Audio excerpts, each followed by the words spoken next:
All right, let's just continue with the next slide.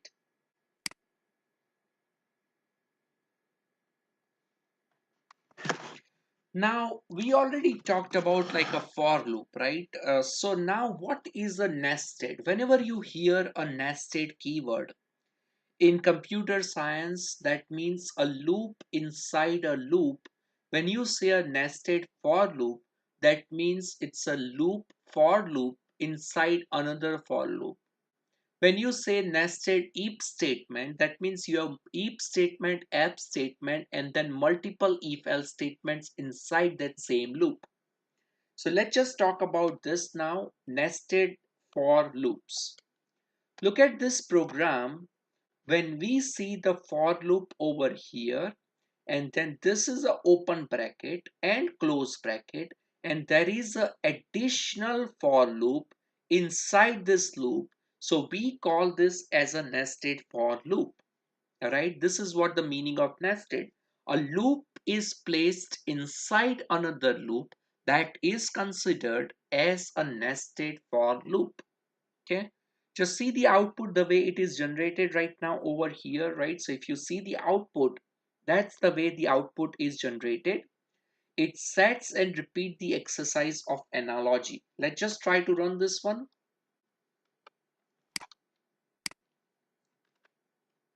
Copy this, go to your Eclipse, and just replace this code with your code that you just have, if for loop and then another for loop, and just click run. Click OK, and you will see this output. Just try out this program in your computer right now, and you do have an option. If you want to place one more for loop, you can even try to place it one more k over here. So just try out this program in your computer and see how it runs.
Okay, so now let's just continue with this.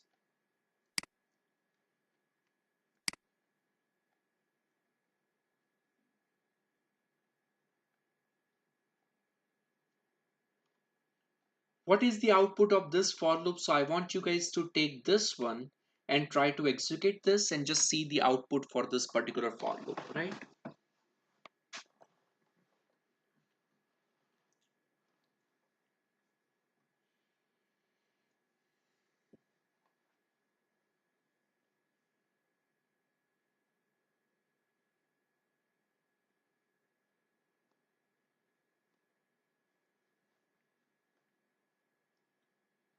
And you will see the output in your Eclipse as this way. Okay, 1 star, 2 star, 3 star, 4 star, 5 star. Okay, now let's just try the output of this nested loop. So let me just go ahead and run this one. Let me explain you what is going on. The value of I is 1, less than or equal to 5, I plus plus. So it will go here. The value of j is 1, j is less than or equal to 1, j plus plus. So it will just print 1 one time. Then it will go to 2, it will print 2 two times. It will print 3 three times. It will print 4 four times. It will print 5 five times. Just run this program and see the output. There you go. One time, two times, three times, four times, five times, right? Now let's just make it as 100, and you will see it will print 100 times. Just run this one. It's not gonna look proper because we are just printing crazy amount of numbers. So 10 is 10 times. You can count 1, 2, 3, 4, 5, 6, 7, 8, 9, 10. 11 is 11 times. So 1, 2, 2, 3, 4, 5, 6, 7, 8, 9, 10, and 11. So 11 is 11 times, right? Just because of this condition, it changed the amount. So now, if you believe it or not, you can generate the triangle like this way with the nested for loop structure. Okay, let's continue.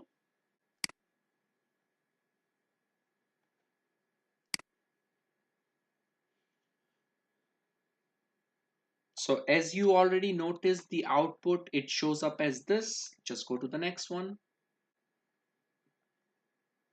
What are the most common errors that you can face, right? If your loop goes into an infinite loop, then that is the biggest problem. The only thing that you can do is terminate your program. That's the only thing. And sometimes, most of the time, we keep hearing about a viruses, right? That, hey, this virus is created. What is a virus?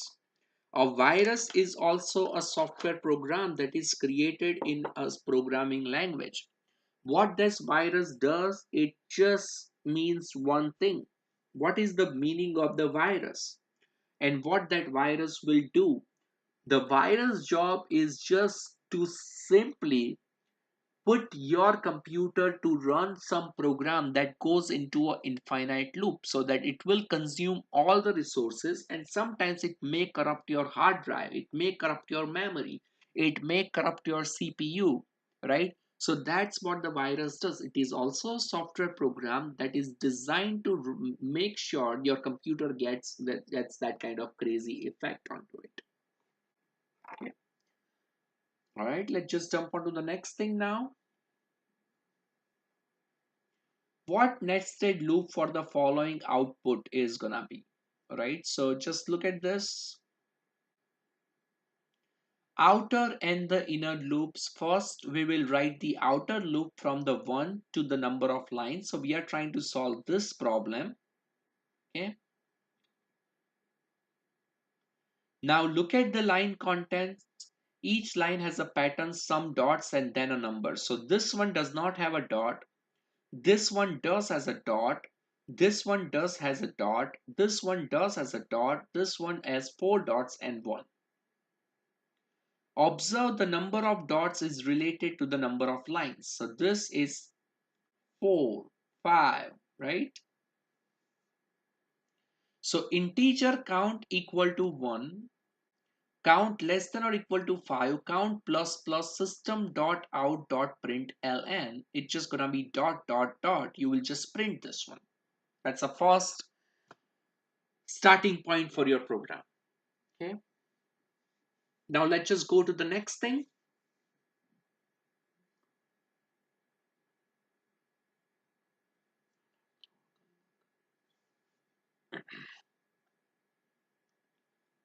For integer I equal to 1, count is less than or equal to 5, count plus plus system dot out 3 times count plus 1, and that will print this output for you. Let's try to run this one.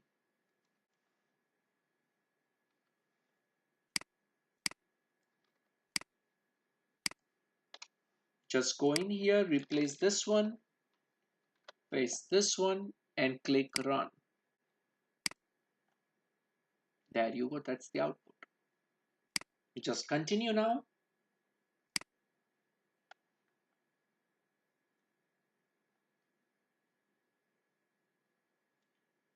Loop table. So count numbers to print is 2, 7, 12, 17, and 22. So 5, 10, 15. So this is just minus 3. So 5 minus 2, that's 2. 10 minus 3, that's 7. 15 minus 3, that is 12. 20 minus 3, that is 17. 25 minus 3, that is 22. Let's just run this program.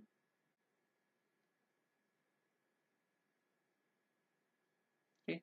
Same thing, you are just analyzing the loop.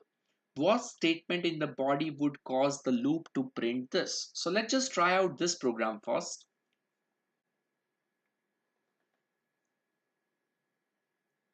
Okay.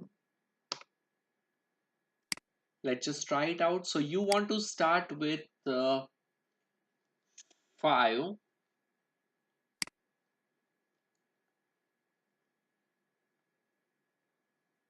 or just start with 1. I count is less than or equal to 5, and count equals to count times 5. Okay, so let's see what it will print right now. Just to print ln so that you can see what it's gonna print.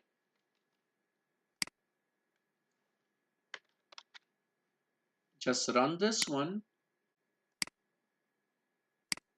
So it's just gonna print 1 and 5. Just make this as 25 or 26 or 25. That's good. That's good enough. Just run this and you will see what it's gonna print now.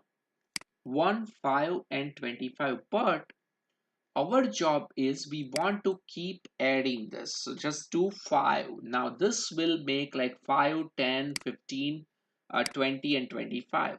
There you go. Start the value of count as 5 and now continue this. Just run this. So now at least you got this series now 5, 10, 20, 25. Now what you want to do is, in order for you to generate number to print 2, 7, 12, 17 and 12. Right now you are printing 5, 10 this. So just do -3 and run this program and it will print that series for you. 2, 7, 12, 17 minus and 22. Just run this program and you will see this particular series. I'll give you guys a minute. Just try this program out and see the series how it's generated right now.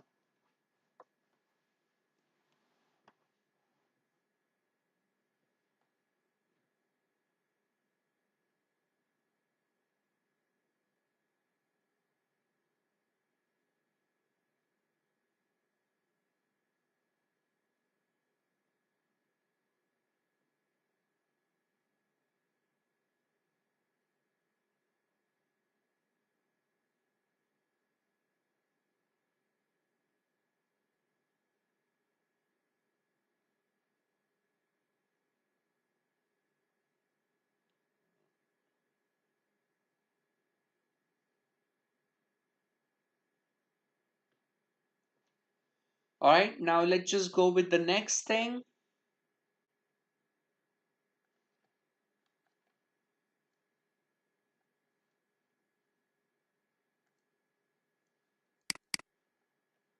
All right, let's just continue with this.